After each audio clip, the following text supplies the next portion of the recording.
Il blocco dei veicoli più inquinanti in tutto il territorio comunale di Vicenza fa il pari con la penalizzazione delle attività produttive locali. Sì, perché dal prossimo 15 ottobre, per limitare le emissioni di PM10 nell'atmosfera, anche nel capoluogo berico scatta il divieto di transito dei mezzi a gasolio Euro 2, quelli immatricolati tra il 1997 e il 2000 per capirci.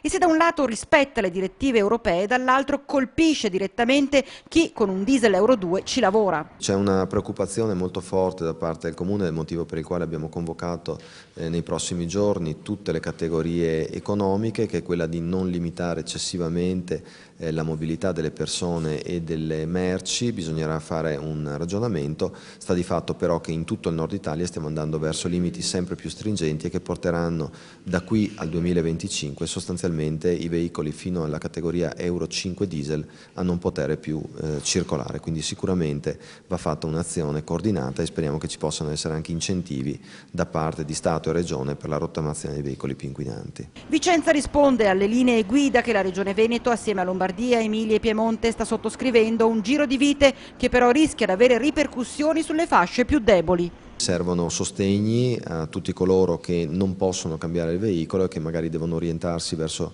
un maggior utilizzo del trasporto pubblico. Noi stiamo cercando di reperire risorse per dare incentivi proprio in questo verso. Ci aiuterà aver vinto un bando del Ministero dell'Ambiente con cui potremmo avere dei buoni mobilità a favore proprio di coloro che sceglieranno di abbandonare il veicolo più inquinante a favore del trasporto pubblico o di altre forme di trasporto sostenibile.